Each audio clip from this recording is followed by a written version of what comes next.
And by the way, I'm sorry, hold on. I haven't shouted y'all out. So Mondays, so Lean is my boy on the right for everybody, because I told you that the communities are somewhat divided. So Lean is on the right. Lean and Cuisine, you saw me post the First Man to Say the N-word video probably some months ago, and you may or may not have seen him because y'all feed like my feed. Lean does a lot of comedy skits around just kind of, superhero nerd humor. Another big one was you can tell when a dude is good at Minecraft. Not Minecraft. Smash Bros. Smash Bros. Which is hilarious. So you have that. Lean collaborated with Richie, who's on the left, and they and helped produce Mondays, which is another in, I guess, the tradition of young black creatives, collecting together, getting some money together, and putting the thing out.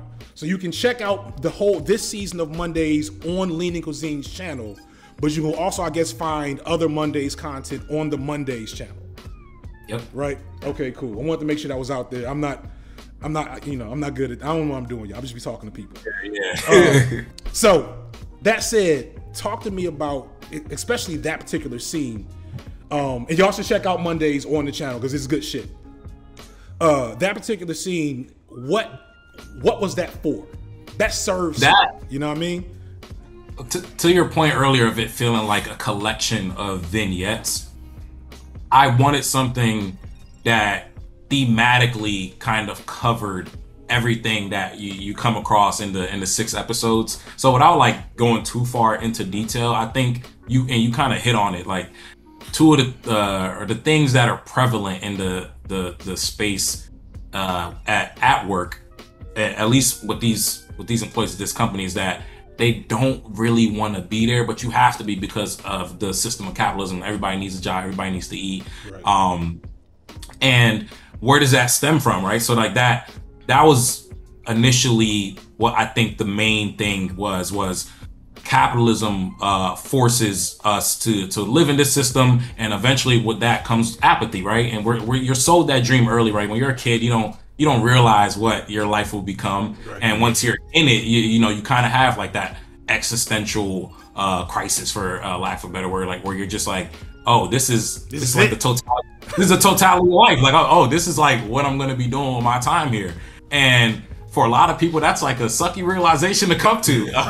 And so it's a 2-part, right? It's the existential, just like, wow, like this is life, right? Like I think one of the vignettes was kind of, we call like the circle of life vignette, where you just go through it and you realize that's all it is. And the other part of that was just talking about since the Industrial Revolution, kind of what the modern office has been in America post-Industrial Revolution, post-World War II, and the etiquette that comes with that, and mind the business that minds you, don't be late to work, right? These are all things that are ingrained in us as youth, and eventually as we're filtered through the not only the school system, but then like entry-level jobs and all these things. And so it was I think those themes kind of having a conversation with each other about, why am I feeling this way? And it's because of the realization that I'm going to need to be here in this space for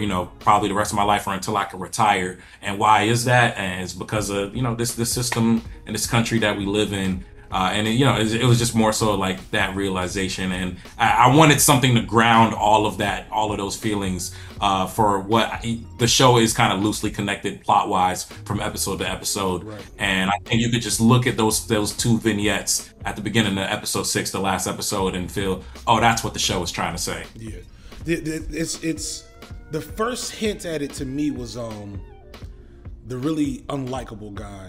Was that Gus? Was Gus or Mook? He came in. It's the white guy with the beard, and then like racially ambiguous brother. Yeah, Gus. That's Gus. Okay, yeah.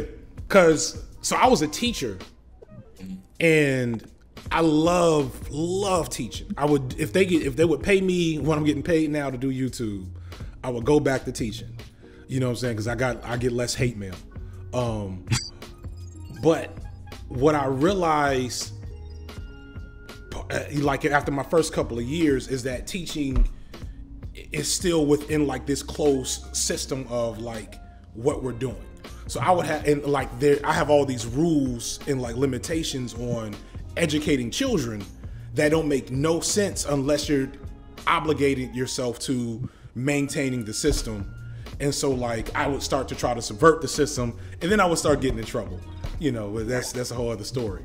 And so like I remember I had a kid I had a couple of kids. So long story short, I had kids going through shit, right? And like here I am, like, where's your pencil? You know what I'm saying? Like, did you read your Shakespeare last night? It's like, my nigga, I didn't eat last night. I didn't eat. Like, why the floor? Exactly. And then like I'm supposed to tell them so you could graduate and get a good job. And it becomes this, you know, and like once I said that enough times, I was like, what am I doing? I was like, what am I doing? Oh my God, am I the problem? You know what I'm saying? Like it became this ugly thing, and now I have 2 boys of my own. And so like obviously we're talking about opportunity structure, right? And especially when we talk about black folks. You know, at the end of the day, it would be beautiful. There's one dude who I researched going back to that I Don't Dream of Labor video. It's a black dude who is living like this off the grid nomadic life, and it seems beautiful on some level. Like he quit, he only works when he wants to work. He'll work like, you know, seasonal stuff and retail or warehouses, and he'll, you know, take his money, get in his car, and then live out of hotels and just travel and walk parks and shit. And it seems beautiful, but also I think he had at least 1 kid, and I'm like, I know that kid ain't getting no child support payments. And like he's got this great like absence of responsibility, but it also, there's still a responsibility in that there's so much of life that is like hidden behind essentially a paywall. You know what I mean? Like it's hidden behind a barrier of economic like access. And so like on one end with my own kids, when I think about like you're talking about, I don't want them to have that moment where they have to realize that society, you know, what we're talking about really is hegemony. And like this hegemonic drive, like you need to work hard, get a good job, and be successful. Not because, and so they'll try to say because it'll make you happy. What they really should be saying is, it's not easy to be broke. That's all it is. That's like, all it is. If we can just get that to the people, like, look, the shit not gonna make you happy, but you'll probably be better if you can afford things. You know what I'm saying? And so like, I find that with my kids, like I always tell my kids, I really don't care what grade you get, but I need you to be working your hardest to attain these skills. And it's a tightrope because they might, you know, I don't know if what I'm gonna do when my son turns 18 and says, I wanna make skits. Like I'm gonna be like, you wanna make skits? Are you that funny, son? Are you as funny as Lean? Like I know Lean. That nigga funny. I don't know about you. I've been with you for 18. You know what I'm saying? Like it's a scary dynamic, but it's like impossible. It's you know, within our current structure, it's impossible not to deal with. Reggie's about to say something. Nah, yeah, I'm just like echoing and agreeing with everything that you said. Like it's a not only is it nuance, it's like everything is kind of interdependent on things, and it's all kind of clashing together at the same time too. Because again, right, like to the analogy you made with your son, right? If he turns 18, he's like, I want to make skits, and you're like, but there's no money, you know, there's no money, or not, maybe not, there's no money in that, but are you funny enough to make skits at a level that you're gonna be paying your bills, right? You as his father, you're just looking out for him, but he's, you know, in that hypothetical scenario, he's gonna get to the point where he's like, what is my life become to where I can't even do something as simple as that would bring me joy?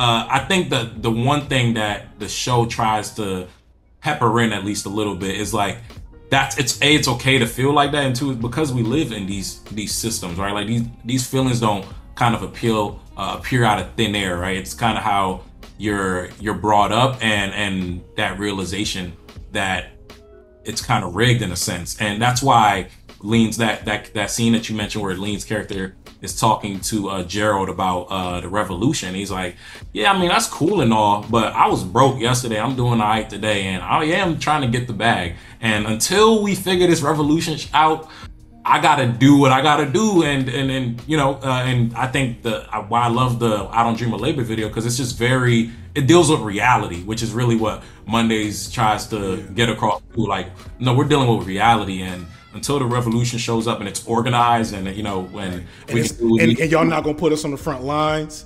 You're not gonna put all the big niggas on the front lines. Like, all right, we need y'all. Yeah, so until we get to that point, man, I gotta work this job. I gotta do what I gotta do.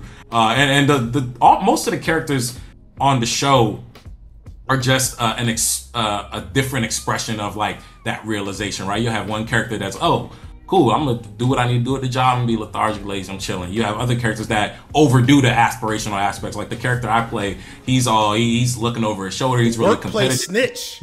That was, you know what I'm saying? I would have had to let somebody else play that character. I'm like, look, you got the workplace snitch. You got all types of, you know, it manifests itself in all types of ways, but it's all with this like, we got to get by. You know, I got to do what I got to do to get by here at the office. Snitching at the workplace is crazy. It's crazy.